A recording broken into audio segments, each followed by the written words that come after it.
And then, okay, Assalamu alaikum rahmatullahi wa barakatuhu.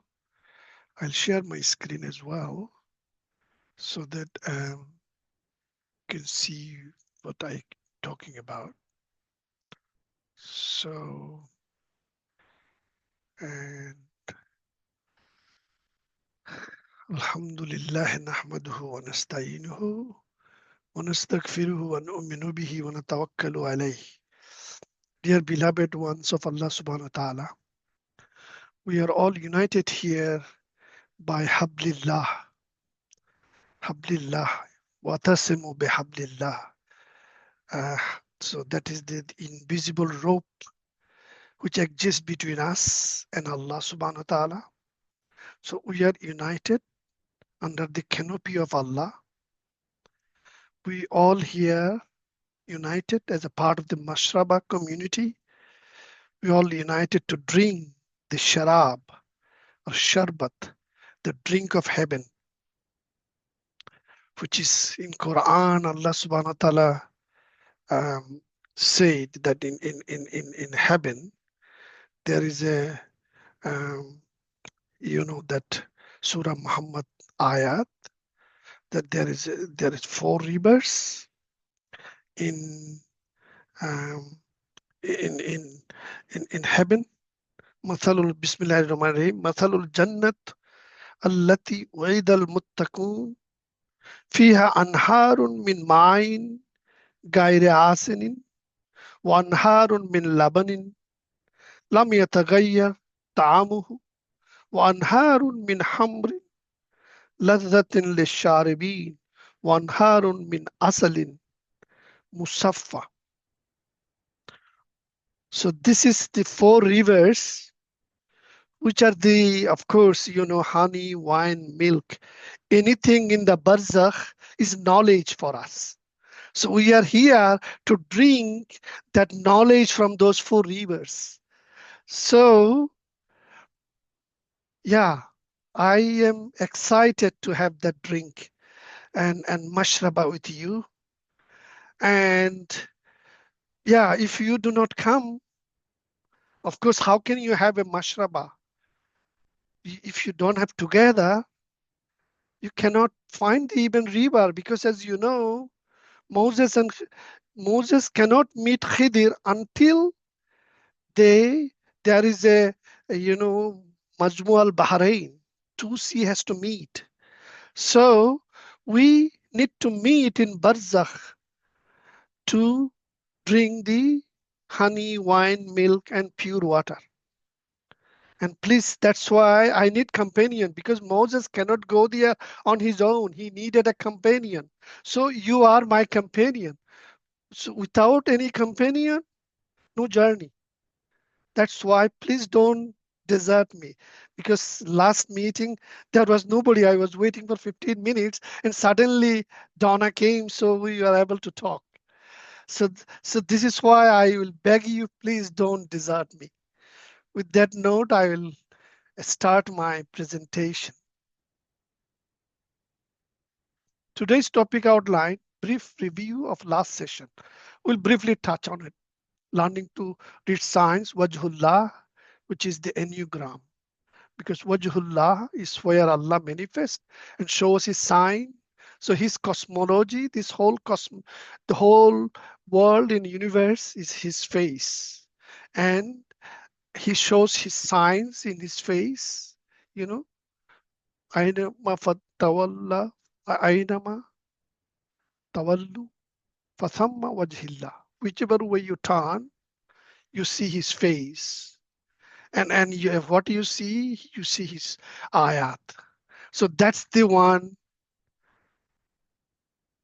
all Sufis call Enneagram as Wajhullah. Threefold division of self, we'll talk about it. 3 colors, white, which is the color of spirit, black, which is the color of divine, Sandelwood, which is the color of earth. This is something new for many of you maybe, but that's what in that book. So yeah, it's of course a well-researched book, as you know. And then we'll talk about this spiritual hermeneutics, this Quranic science, which Of course, again, through research, Dr. Lale Bakhtiar, quoted these verses, and she related this to these 9 archetypes, how those archetypes work within us and outside us.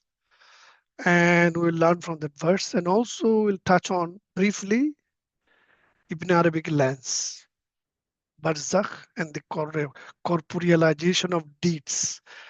That when whatever we do in this dunya, it will have a form in the other world, in Barzakh, in Akhirah.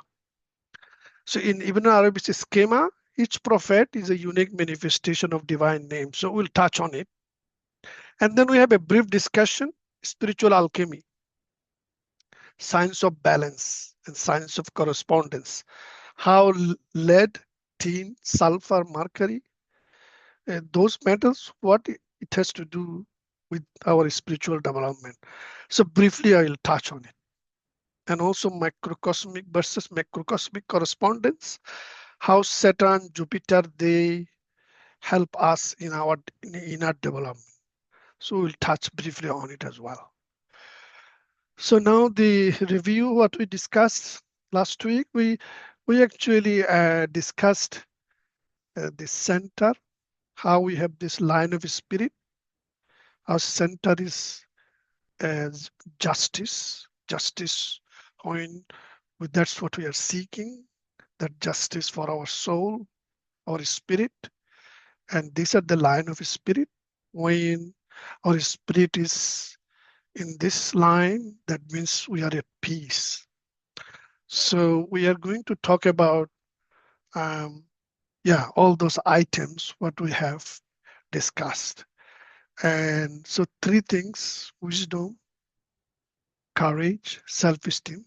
So if we divide this circle into 128 degree, 3 segments it become. First segment is wisdom, second segment is courage, third segment is self-esteem. So these are the 3 major measure we will judge our soul. And if we are underdeveloped self-esteem, we develop this malady, this disease for our heart, which is apathy, laziness, anxiety. If we overdevelop self-esteem, we develop lust, greed, those sort of things. And courage, if we overdevelop courage, we become arrogant and we get angry quickly. And then if we underdevelop courage, we become cowardice. Same wisdom, if we underdevelop, we develop ignorance. And if we overdevelop, we become munafiq, hypocrisy. But if we undeveloped wisdom, don't read Quran, nothing, then of course we stop believing in Allah. Become kufri, will attack our heart and our brain, our mind. And if we don't develop self-esteem at all, we will have envy and many others which we discussed. And also if we don't develop courage at all, then fear of other than God will come into us. So that's what we are talking about. So nature provides us 3 functions which can be perfected through free will and reason. So one triangular form divides 120 degree, and then as I mentioned, 3 part, A, B, C.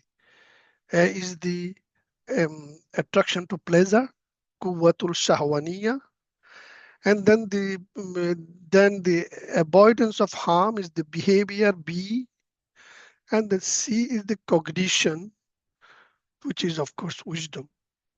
Other triangle clusters around this center, points symbolizing the 3 positive traits which we just discussed: wisdom, temperance, courage. And the 9 points around circle, 40-degree division of threefold segment. Each segment contains 4 points.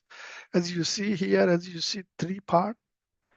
So each 3 part has 3 points, 1, 2, 3, and 1, 2, 3. So that's sort of 3 points. So as you see, and these 9 points are on the circle, and the other 3, 6, 9, they're outside the circle.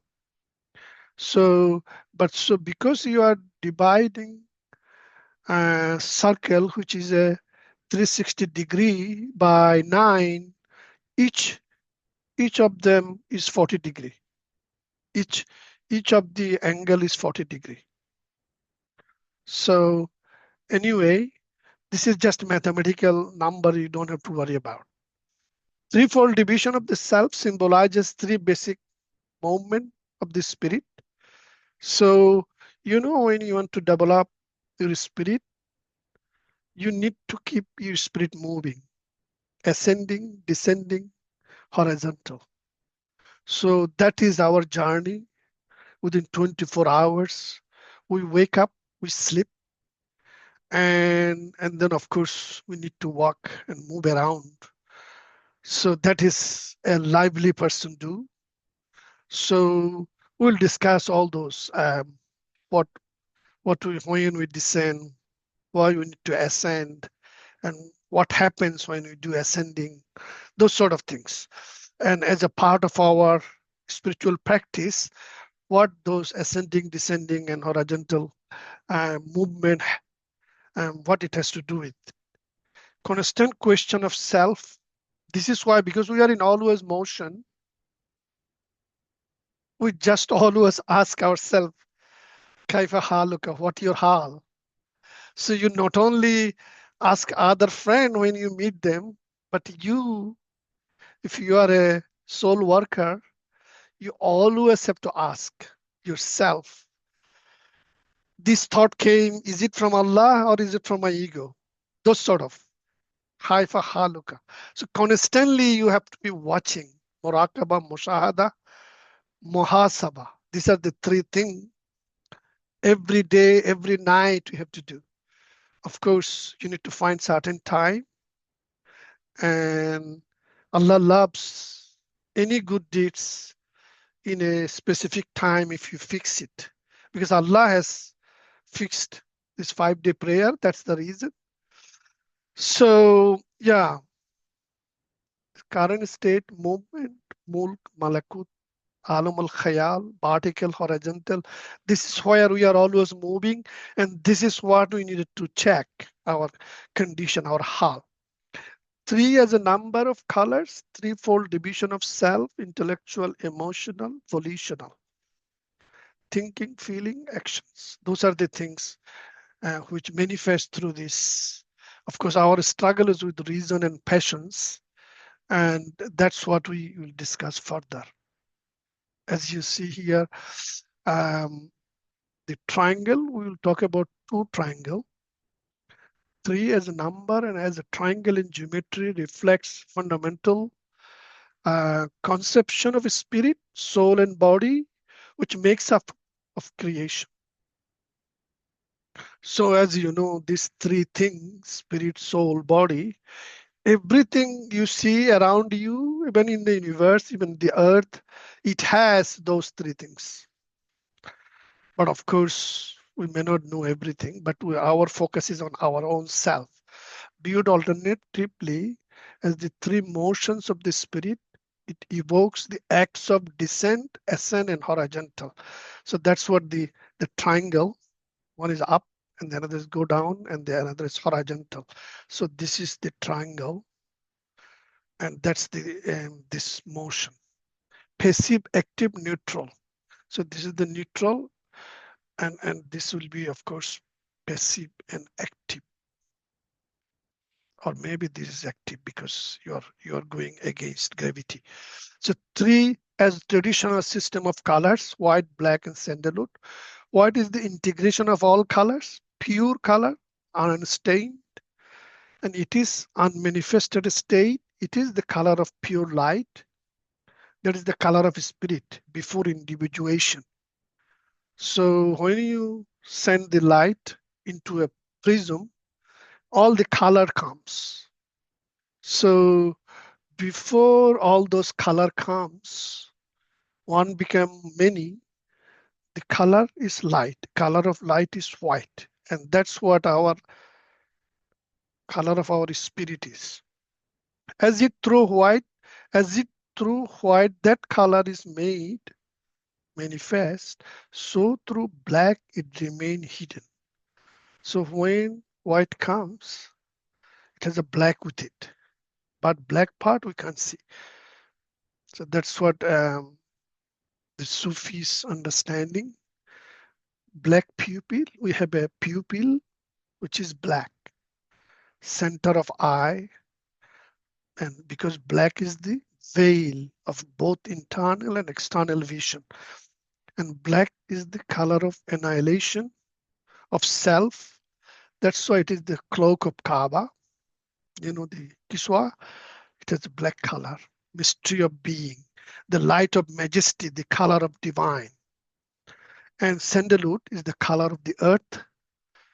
Of course, that represents our body, which is the part of the earth. And this is the other triangle. When you put the other triangle,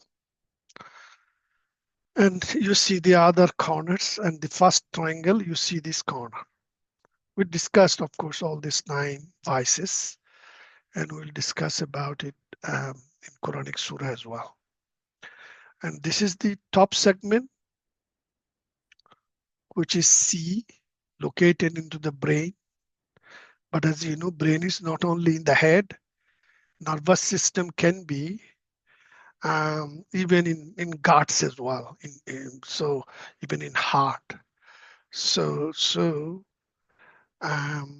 yeah, B, which is symbolizes behavior, is located in the heart, and segment A, that is located in liver, because that is the nafs nabatiya. Brain nervous system not only in head but also in heart and guts, just for physical information.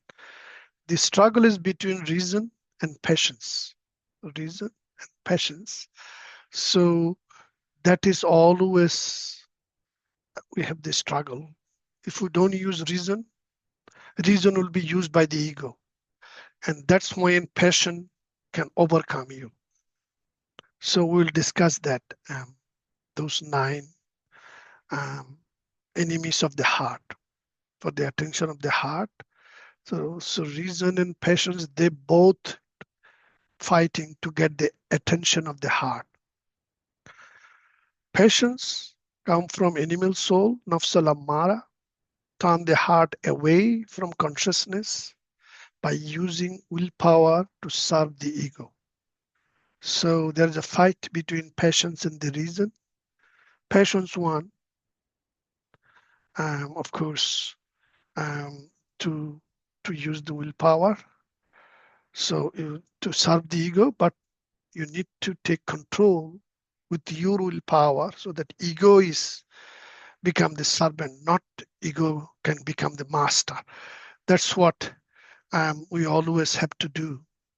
That's why Ibn Arabi prays prayer book. It says the Rabbi, Inna Saluka Billahute Zittadbir. Oh Allah, give me my Lahutiya self, Tadbir, the governing power.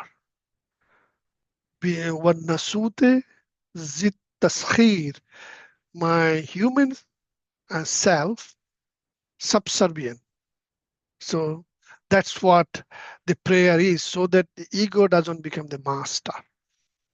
Reason from rest of self, intellect, akal, conscience, fuad.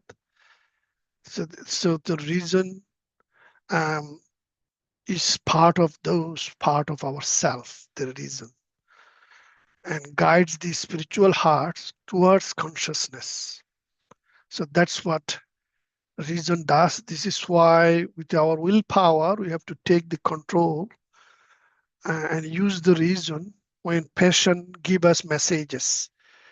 you know, attraction to pleasure and repulsion, or stay away, repulse, pain and sufferings. Now we'll discuss all those aspects, how it manifests in this verse. This is from Surah Naml. Here Allah subhanahu wa ta'ala saying, Bismillahir Rahmanir Rahim, وَكَانَ فِي الْمَدِينَةِ تِسْعَةُ رَهْطٍ يُفْسِدُونَ فِي الْأَرْضِ وَلَا يُصْلِحُونَ قَالُوا تَقَاسَمُوا بِاللَّهِ لِنُبَيِّنَنَّهُ وَأَهْلُهُ ثُمَّ لَنَقُولَنَّ لِوَلِيِّهِ مَا شَهِدْنَا مَهْلِكَ أَهْلِهِ وَإِنَّا لَصَادِقُونَ وَمَكَرُوا مَكْرًا وَمَكَرْنَا مَكْرًا وَهُمْ لَا يَشْعُرُونَ فانظر كيف كان عاقبة مكرهم أنا دمرناهم وقومهم أجمعين فتلك بيوتهم هاوية بما ظلموا إن في ذلك لآيات لقوم يعلمون وأنجينا الذين آمنوا وكانوا يتقون. So this is the verse I think you might know about is Saleh, Prophet Saleh alayhi salam. He brought a ayat from Barzakh, a she camel. And all these people not only killed that she camel, Allah's, Allah gave a warning, red line, that if you kill this, of course you'll be punished. But yeah, those people were polluted, corrupted mind, those 9 people, Tisatu Rahtin. In the city, there were 9 persons who did corruption in the land.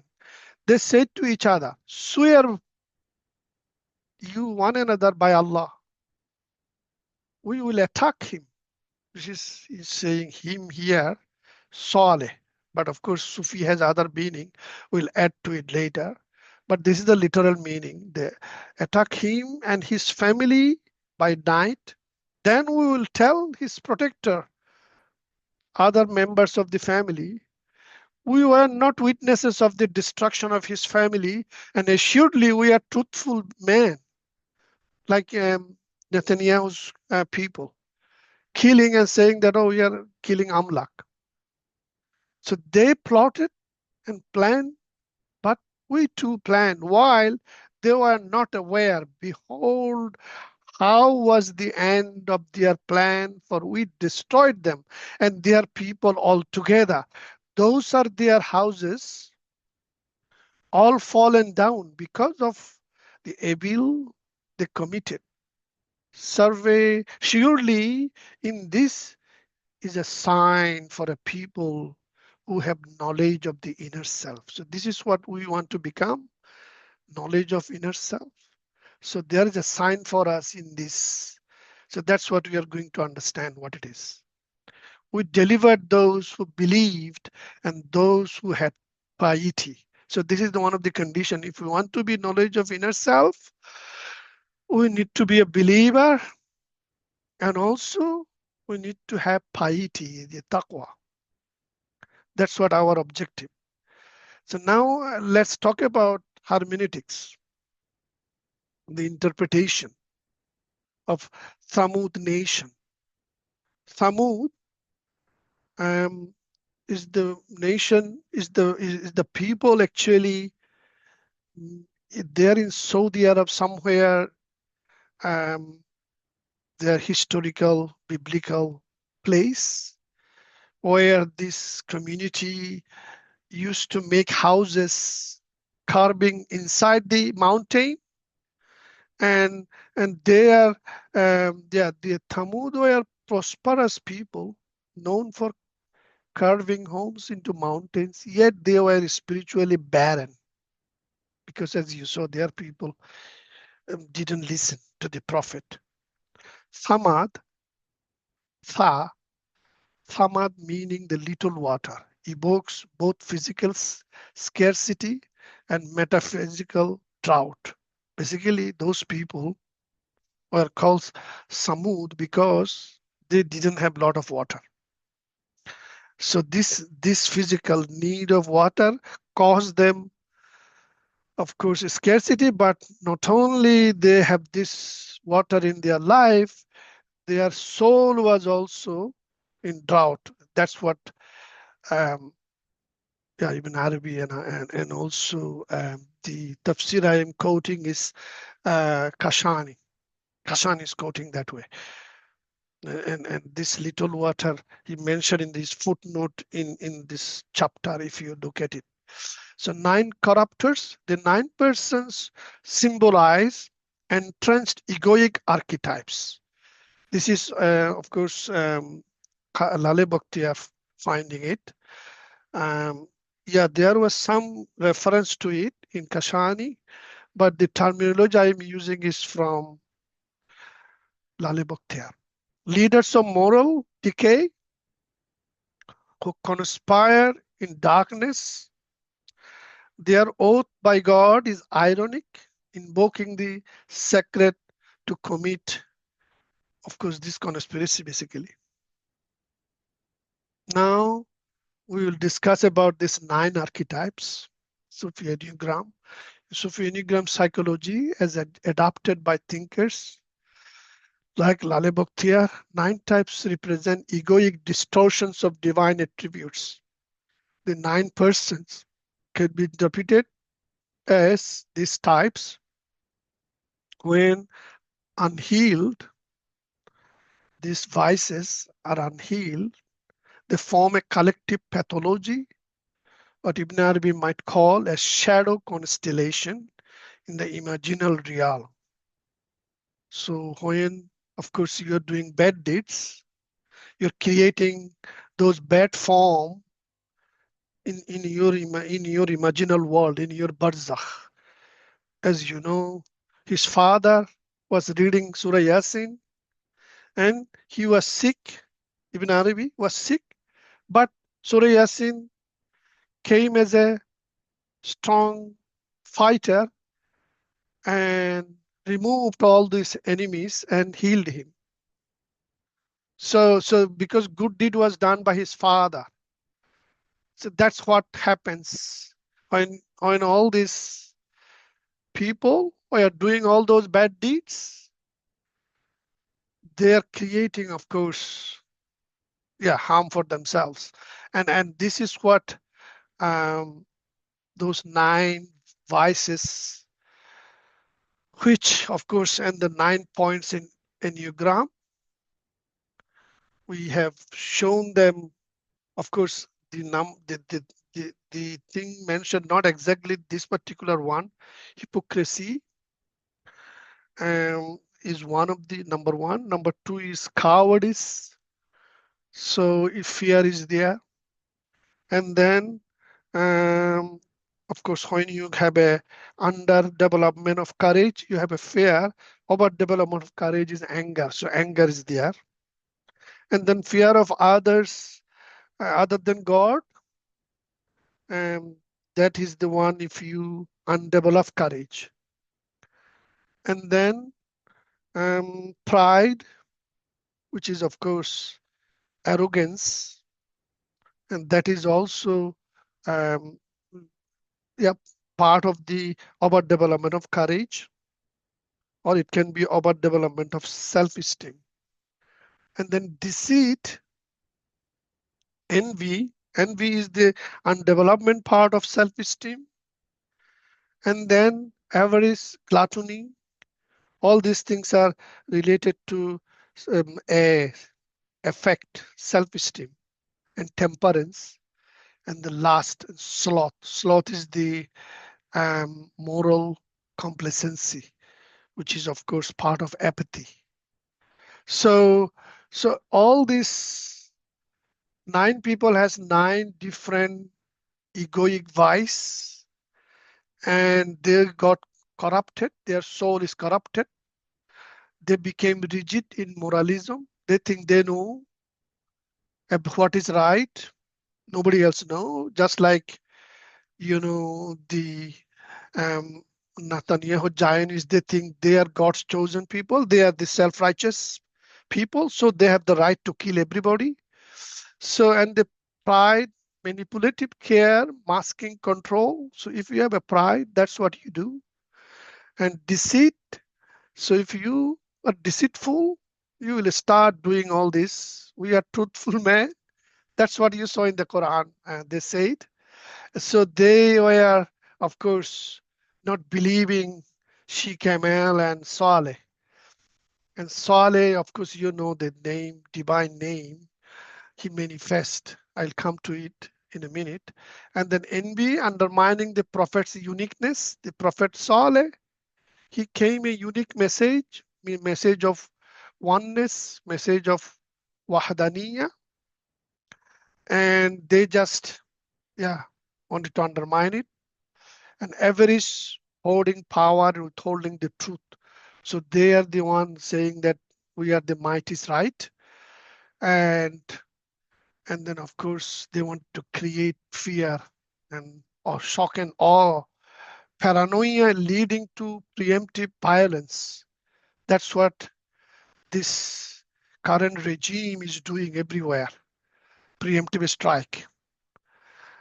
And gluttony, indulgence in worldly pleasures, ignoring divine signs. You know what they are doing with gluttony. So, and then lust, domination, aggression, attack him by night. All this planning they are doing. So if your soul is corrupted by this kind of vices, you can do corruption on the land, and your land is, what is your mamlukat? Your body, your eye, your ear, your hand, your feet. These are all your mamlukat, your land where you have to earn all the good deeds. So yeah, you have to manage all these things. If your heart is corrupted by any of these vices, ego will rule. And that's what the message here. The Barzakh and corporealization of deeds, imaginal houses fallen, all those houses where they were living, those are their houses all fallen down. It's not just physical ruin, it's the collapse of their inner architecture. In Ibn Arabi's metaphysics, deeds take form in Barzakh. These ruins are the visible imprint of inner corruption. And knowledge of the inner self, the verse ends with a sign for a people who have knowledge of the inner self, a direct invitation to Marifa, Gnosis. It is not historical memory, but imaginal witnessing. So you have to imagine with your alam al-khayal that how these acts of this historical fact give you a knowledge, and you can witness it, what happened to them in this world and the other world. What happened to it, that's what you can witness it. Deliverance of the pious, those who believed and had piety are not merely spared, they are elevated. In Ibn Arabi's cosmology, they align with divine names and become loci of mercy.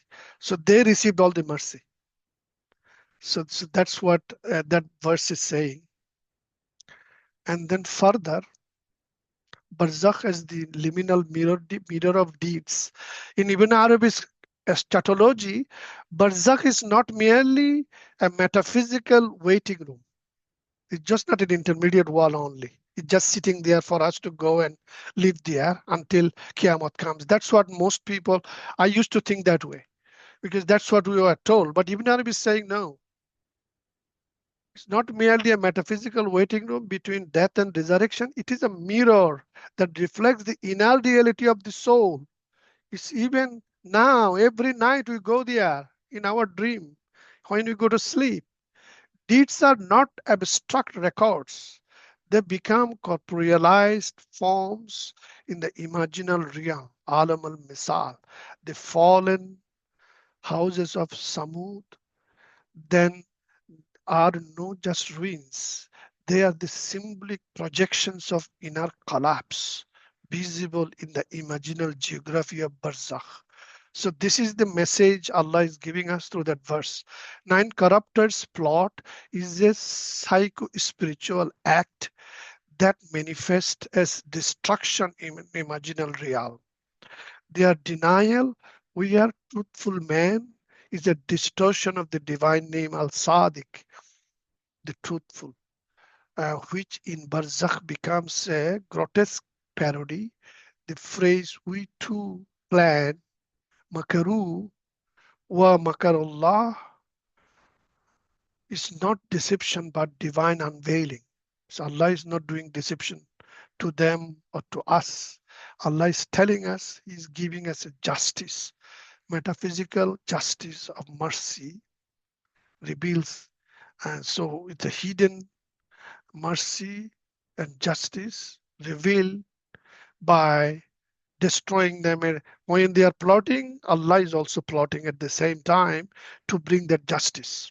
A scatological unfolding in Barzakh, chapter 65, 61, 65. Futuhat Ibn Arabi describes how souls perceive their deeds in Barzakh through light of the form. So there will be a light from the form. With that light, we can see they inhabit. That's why there is a prayer, Rabbana atmim lana nurana. We will pray that one. Oh Allah, increase our light. This perception is not metaphysical. It is ontologically real. That's what Ibn Arabi is saying. The corruptions of Samud will see their conspiracy as a night attack on their own soul, played out endlessly in imaginal recurrence. That is going to, they're happening, that's happening even now, though it's thousands of years ago happened, but they are still facing that attack. The pious will see their belief and piety as a gardens of light, shaped by the divine names they aligned with. The houses fallen down are archetypal ruins. They exist in Barzakh. Warnings for those who seek Ma'rifah. It's for us a warning. So we have to be ready. And this is the Ibn Arabi's terminology. Saleh, healer, advisor. Al-Shafi, Al-Nasi. So these are the names manifested through Saleh. And Moses, lawgiver and challenger. Al-Kahhar, Al-Hakim. These are the name manifested through him. Isa alayhi salam, spirit of mercy. Al-Rahman, Al-Muhi. Muhammad sallallahu alayhi salam is the, of course, yeah, Al-Jami, Al-Nur. So, and Saleh's uniqueness lies in his quiet confrontation. So he confronted it quietly without fight, because Allah gave him the mercy, offers healing through presence. His rejection by Samud is a rejection of the Barzakh within themselves. So now we'll talk about spiritual alchemy. So a science of balance. So I'll read this, the page 115. So I quoted some of it here, but I'll read it. Yeah, from the book. When the work begins, the self is seen as symbolized by lead. Yeah, this is alchemy. I will explain what that alchemy, why lead, tin, all these things are mentioned, and slowly you will understand, because I got some quotation and table from Ibn Arabi's other book as well. So when the work begins, the self is seen as symbol. Self is seen as symbol, symbolized by lead. So our self is symbolized by lead. Lead is a heavy thing, yeah, which corresponds to the planet Saturn. And that's not me, it's Ibn Arabi mentioned it. And also in this book it's mentioned. The first change is toward tin. So when lead change, if you do practices and nature and nurture, then lead will become tin, which corresponds to the planet Jupiter. The final transmutation of lead into gold is for the spiritual warrior to transform the lead to self, lead of self, developed through the nurturing process into gold. So we discussed briefly in our last session what are those nurturing process, and we will discuss further in our next session what those nurturing processes are. Transformation comes from unveiling of the light of the nature originated by God. So unveiling of light of nature will happen when we do transform. This light then illuminates the spiritual aspect of the heart. So this light, this knowledge will come to us. As I mentioned, those four rivers, we can drink from them even in this life if Allah bless us. But of course, if we don't drink from them here in this world, we may not have it in that world, because that's why Prophet said, Ana mudinatul ilm wa Ali babuha. So, and then, of course, he is the Sahibul Kausar. He will give us the knowledge after life.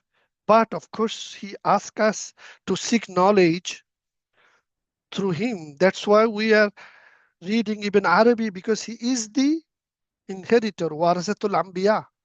And he inherited this knowledge from Prophet.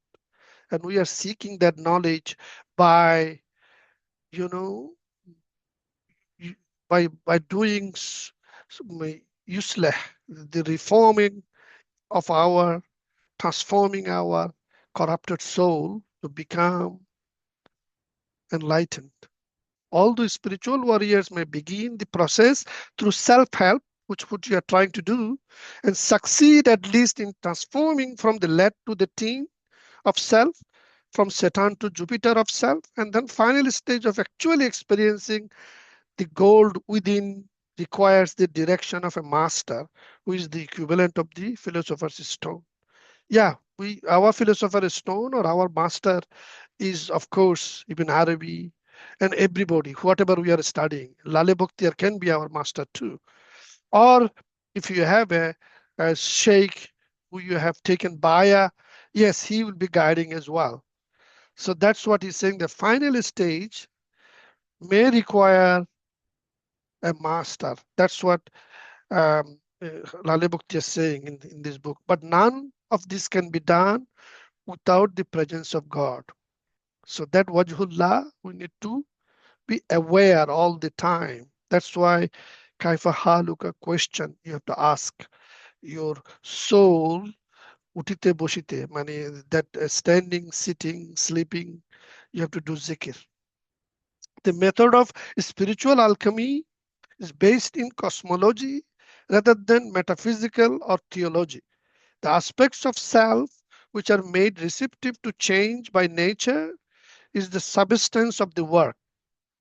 Change takes place through corresponding the external body seen as a metal. So our body is the metal because it's part of the earth.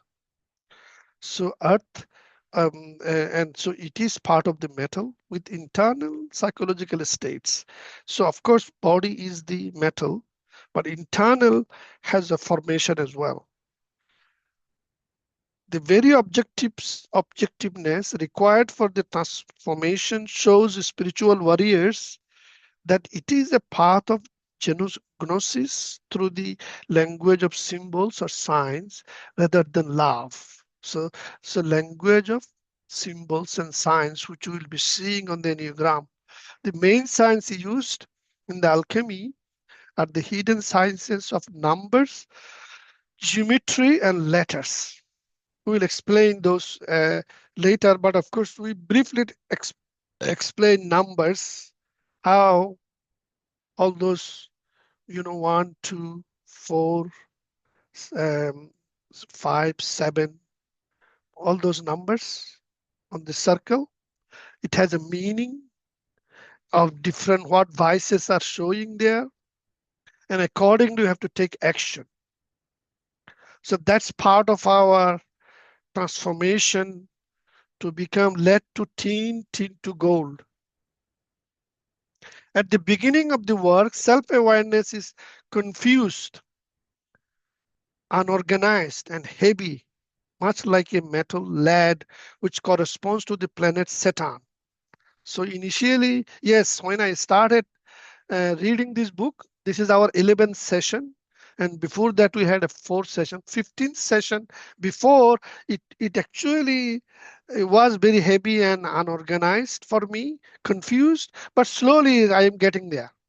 I'm now getting a better understanding, but of course, far away from still understanding full swing. One sense of reason is compacted, not previous to, not pervious to light, not pervious to light. One sense of reason is compacted through spiritual practices like invocation, meditation, self-examination. The one I mentioned to you, muraqaba, mushahada, muhasaba, which is the self-examination. Every day you have to do that. This compactness or condensation is transformed into concentration. So this is why we need meditation, of course, contemplation and realization. Through spiritual practices, the moral seeker turns away from the outer world to the inner. So that is one of the thing you have to do. By this time, are you feeling that water you are using, it's a servant serving you, it's washing you, it make your blood flowing, and you will be helping you breathing. So how water is a servant serving you? How wind is a servant of Allah serving you? How the chair is a servant of Allah letting you sit on it? Do you feel that up and down, just sitting, lying, sleeping, in all conditions, everything is serving you? Are you feeling that? That's the thing you have to do. You have to be always asking and realizing that God is present and his servants are serving you. The spiritual warrior becomes as a moving center descending inward into the inner self, taking on an understanding of self, much like the spiritual hermeneutics of the story of Moses and Khidir or Zulkarnain. We studied that in our session on discussion inner dimension of Moses and Khidir story, and even Zulkarnain story as well. The basic theory is that every metal contains a combination of sulfur and mercury. Every metal contains combination of sulfur and mercury. Basic theory is that, but of course it is a symbolic. Actually, the iron doesn't have a sulfur and mercury properties, chemical properties. This is symbolic theory that every metal, this is a spiritual perspective. This called metaphysical perspective or alchemy perspective. Every metal contains combination of sulfur and mercury, not to be confused with the chemical properties. For the self, as lead, sulfur, reason at first confused and heavy. So sulfur is equivalent to reason. Reason means akal. So at first confused and is very heavy. It's heavier than mercury. Mercury is a symbol of passions. Passions, the quwwatu shahwaniya, which is the attraction to pleasure, which may, if you take too much pleasure, then of course you'll be pulled towards greed. Too much money, if your heart is drawing yourself, pulling you, then of course you are actually becoming heavier. These two forces, reason and passions, which I mentioned in our diagram, these two forces, opposite and complementary, combined with quicksilver. Quicksilver is the mercury, mercury, and the breath of vital spirit, the vital spirit, the spirit we discuss in our lecture 1 or 2 about vital energy. Yeah, how liver is the nafsun nabatiya. We discuss those things. So he's saying that quicksilver, when it combined with the two opposite forces, sulfur and mercury, then he's saying that that is one aspect of the universal soul. Ruhul Azam, we mentioned the universal soul, that the akal kulli or nafs kulli. So a balance is obtained, which is the principle that measures the intensity of the universal soul's desire during its descent through matter or universal nature. The process that occurs is to transform sulfur as confused, unorganized reason into sulfur as a spirit. So this is what it is. The process that occurs to transform sulfur as confused, unorganized reason, akal, into sulfur as a spirit. So sulfur will manifest from reason and it will manifest as a spirit. And now the ash that results from the burning of sulfur and mercury, where breath acts as the fire. That's what it is, the breath. This is the why you need to zikir. To do zikir, you have to use breath. To do breathing exercise, meditation. So that's what you have to use your breath. And he's saying that breath as the fire, acts as the fire, is symbolized by salt. Yeah, this is a chemical term. Salt, when you add sulfur with oxygen, it becomes sulfuric oxide, that kind of thing. So salt in turn is a symbol of justice and balance. So that's what you see, justice and balance. So this is basically some metaphorical description, and alchemy is a metaphorical stuff. The spiritual warrior is told, spiritual warrior is told through oral tradition, use spiritual alchemy for the knowledge of God, nature, and yourself. So you need a knowledge of God, knowledge of nature, knowledge of yourself to use spiritual alchemy. Okay? The science and knowledge of all things consists in learning of the true harmony and cognizance of nature with the macrocosm and microcosm of the world and the human being, since all things originate in one and all things in turn flow and return to one. So everything comes from one, the Allah subhanahu wa ta'ala, and everything goes back to Allah subhanahu wa ta'ala.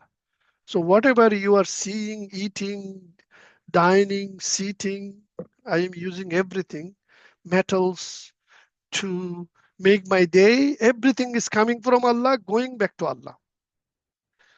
And then, or the earth is the mirror of heaven, and conversely. So the earth you are living here, it is what you will get in heaven. So earth is the mirror of heaven. Just like moon is the mirror of sun, same way earth is the mirror of heaven. One is unthinkable without the other. The lights of the heavens correspond to things on the earth. Lights of the heavens correspond to the things on the earth. Spiritual alchemy has been defined as the voluntary action of human being in harmony with involuntary action of nature. So voluntary action we are doing is that that is the prerogative prayer, the Nafal prayer. Prerogative action is we are just attending this session to earn knowledge, how to do soul work. So this is all voluntary action. So that kind of voluntary action through that kind of voluntary actions, you can use the spiritual alchemy to benefit you. What nature does outside spiritual warriors without any help from them, spiritual warriors can reproduce experimentally in their inner self. So, this uh, gold, you know, iron becoming gold, or lead becoming tin, tin becoming iron, and iron becoming gold is happening in the belly of the earth.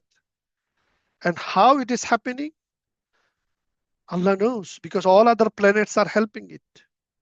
And we are helping it too as a human being. So the way earth is producing gold from all other metals, same way we can make our heart a gold. Some work we will be doing voluntarily, some other work nature will do for us.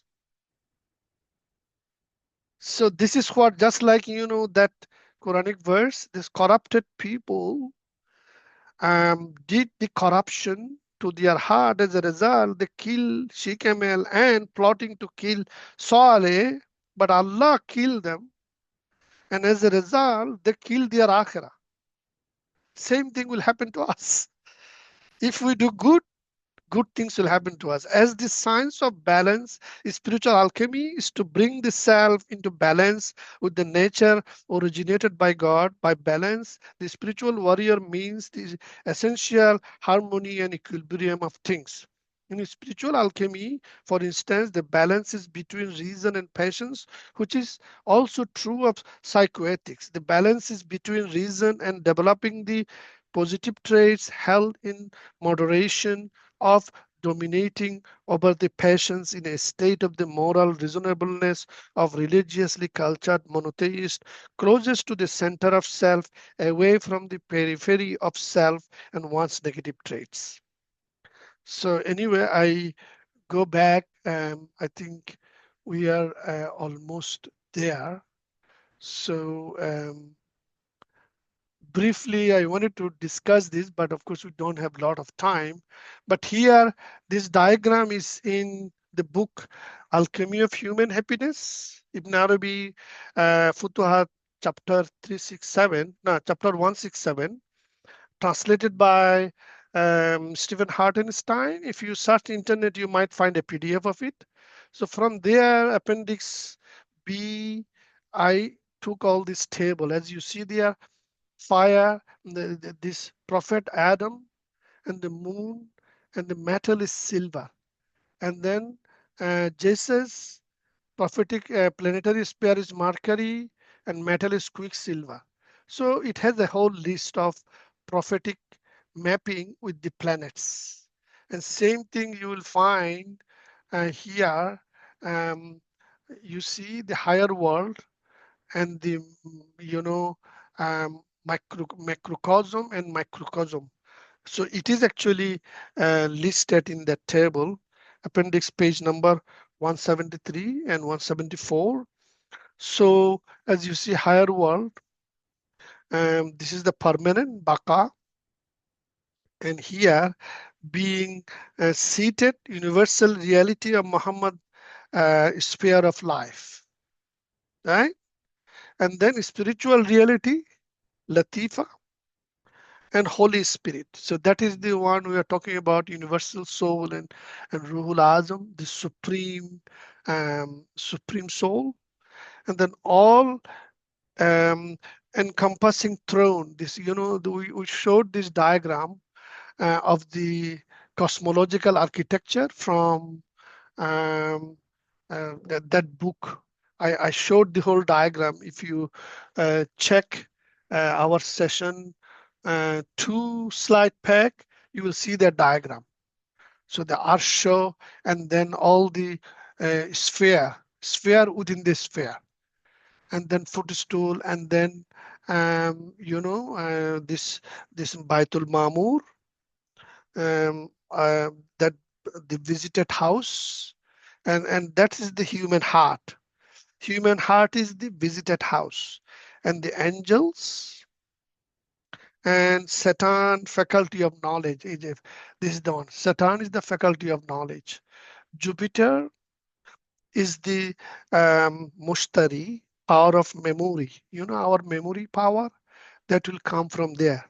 And then Mars is the power of intellect. And Sun is the power of thinking.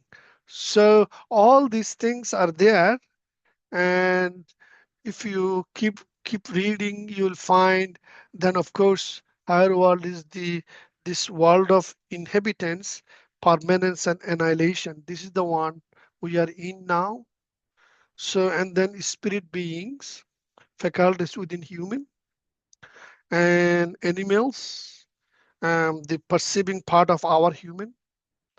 So these are the things, and this table, how it was prepared, drawn up on the basis of Ibn Arabi's description of chapter 6 in Futuhat, and the treatise he wrote during his time in Andalus, Tadbiratul Ilahiyah.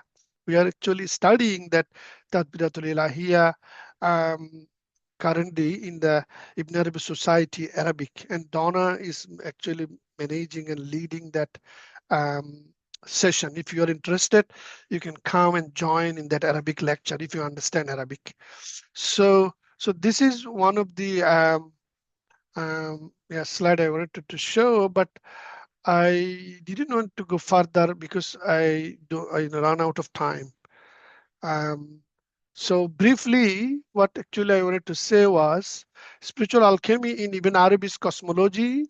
Ibn Arabi reimagines alchemy not as a material science, but as a profound metaphysical process, a transformation of the soul from its base state to its perfected form, akin to turning lead into gold. The inner journey mirrors the cosmic order and unfolds through symbolic stages tied to 7 planetary spheres. So here, as you see there, moon, Adam, divine names, and primordial knowledge, Mercury, Jesus and John, world forms, word forms and metrical balance, letter magic, and Venus, Joseph, dream interpretation, beauty, imagination. These are the attributes assigned to Joseph. And I don't know, there is another session going by Rimfiriani. They meet twice, once every month.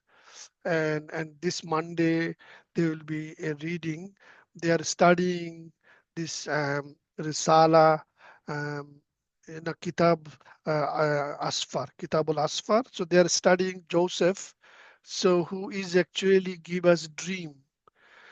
So when you are doing this journey, and if you do this exercise, your dream power will increase, and you will be given a lot of information through your dreams. And that's why dream science is something we will learn on the side, how to interpret dream. And so that's why I'm studying dream science as well, because that is part of our purification exercise. We will get a lot of messages through our dream. The soul undergoes stages of dissolutions, purification, and reconstitution, mirroring the stages of traditional alchemy: calcination, sublimation, conjunction. This is chemical process. And Ibn Arabi often refers to the perfect human, al-insan al-kamil, as the philosopher's stones, the culmination of spiritual alchemy. So yeah, I think that's what I wanted to discuss basically. We already discussed how pride can make us become a manipulative, how gluttony in us can cause indulgence in worldly pleasures, and how sloth or laziness can make us fall into moral complacency and enable us to do corruption in the earth. With that note, I conclude this session. Now let's have a quick discussions. Sorry, it took a bit longer than I expected.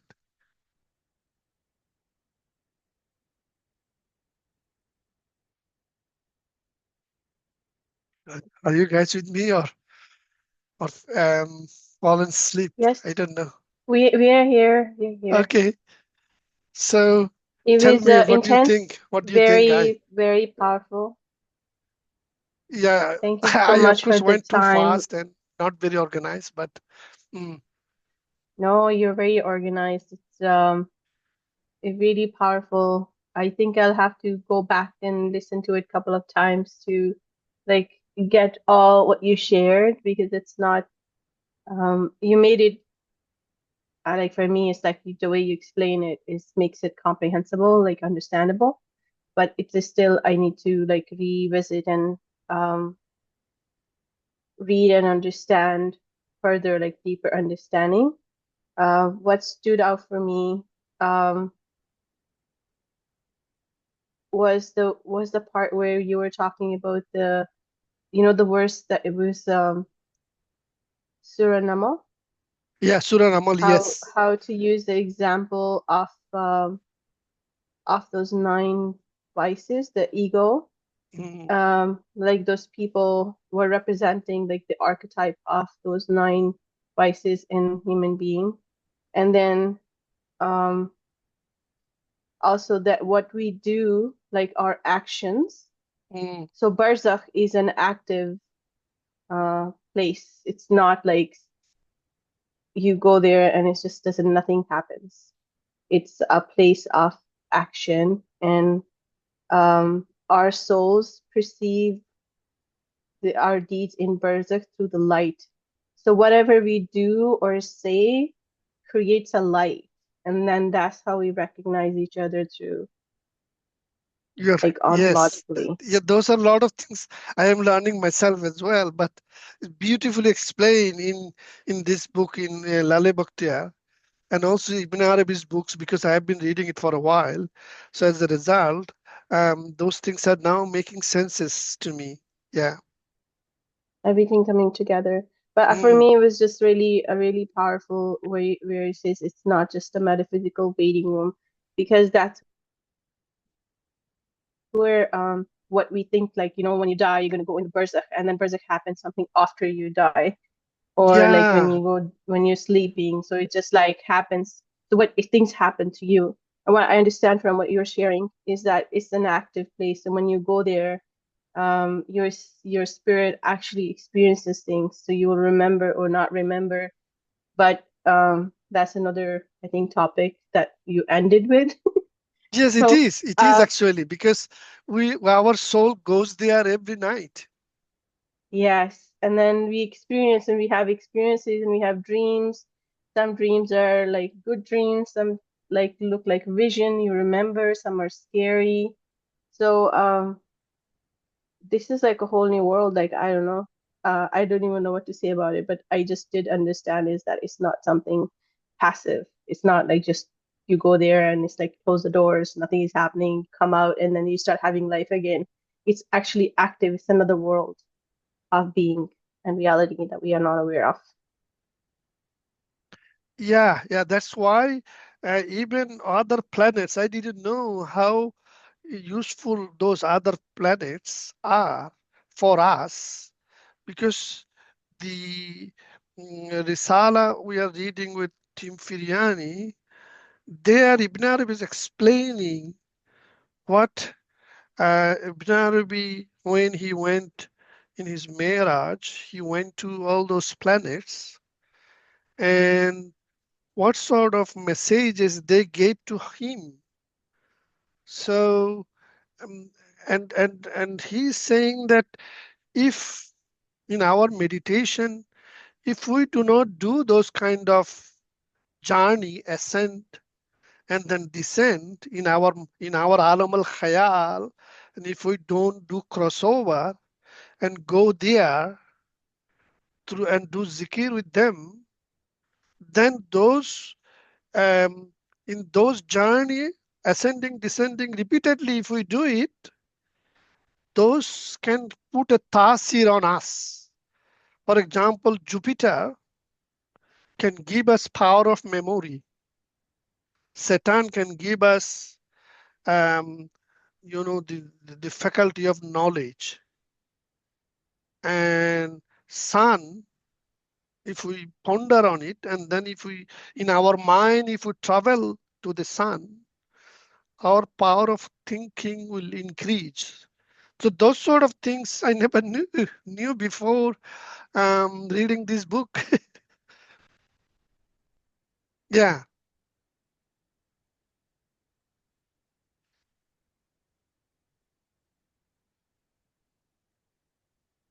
Donna, do you have any question, or Huma or Mira?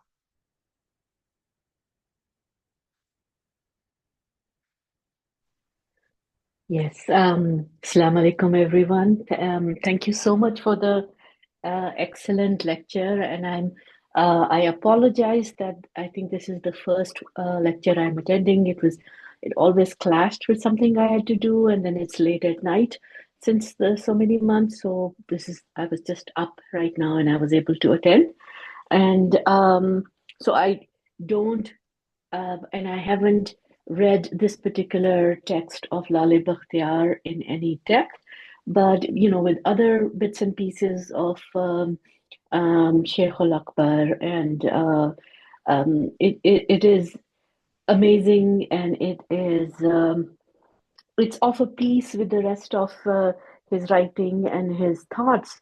The idea of Barzakh as an active space, because when we dream, those are important messages, and not even just Shaykh al-Akbar, but even otherwise. Allah tells us in the Quran that when we sleep, it's a form of being in the barzakh, right? Of being dead. Our spirit is taken from us, and so those experiences, those dreams, and not all of them obviously are meaningful dreams, but very often they do bear messages from the divine, from the spiritual realm, and I think most of us have those, or I mean, I assume most of us have those dreams because we're all humans, and so there's work to be done there, right? There are messages to be received, and sometimes those messages are like revelations. They are like kashf, where we revisit them and we get more lessons from them. We analyze them and we get more tabir, more Yeah, interpretation. exactly. And just like the word tabir, it's like a bridge that goes Yes. from the ibarat to ibra, from the expression to the lesson that is to be drawn. And every time we cross that bridge, just like when we read the Quran Pak, we receive more messages from that Yes. same dream, from Yes. some, and I mean, I think I'm generalizing, but I assume many of us have had some really significant, strong, potent dreams that we think back about, and that are very potent, and we revisit them every now and then. And like, I know for myself, I draw newer conclusions, things that I hadn't known, or things that are coming true, or newer ways of looking at it. And it is amazing how useful and how spiritually enlightening they are. So, one feels, I don't know about alchemical and actually turning the other level from lead to CMAB or anything, but it's still, you one can feel oneself evolving. Let's put it that way, or becoming deeper. That's And beautiful. Yeah. right, and when we are awake, we are also told that when we die, that is when we will wake up.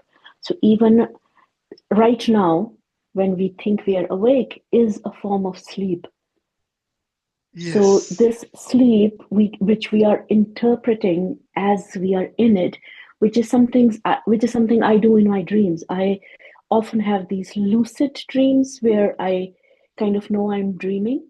I'm in the same place where I went to sleep, and I see these visions, and I can't move, but I know that it's a dream, and I'm kind of making commentary, self-commentary within the dream, That's very a part of beautiful. me. Yeah, And yeah, right? So that's and I excellent. think we're supposed to, when we're reading, when we're engaging with Ibn Arabi and Lalib Ikhtiyar and these ideas of Barzakh and dreaming and interpretations, I think we are again indulging in that idea of being cognizant that this is a dream state and we are supposed to interpret it.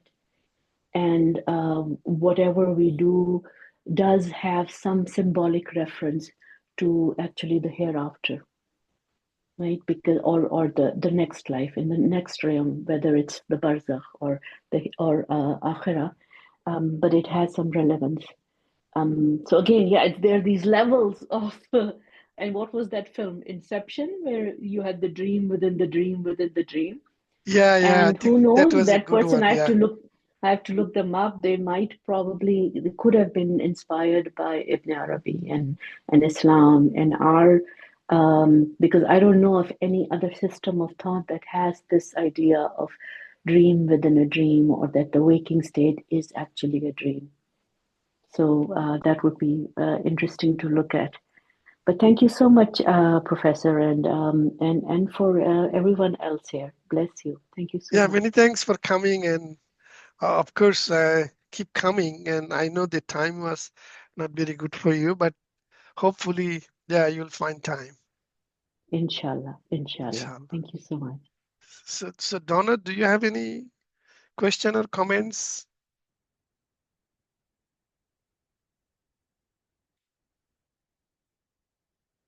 Maybe you cannot speak. Okay. Or you are muted if you are aware.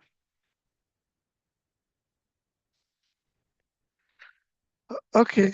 In that case, so Aisha, many thanks for joining this time and really appreciate it. As I said, do not desert me, please. I'll No, be I won't. I'll make sure I'll come to all sessions.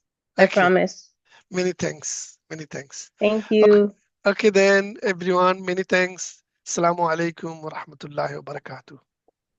Walaikum Wa alaikum assalam. assalam Alaikum wa assalam rahmatullahi wa barakatuhu. wa barakatuh.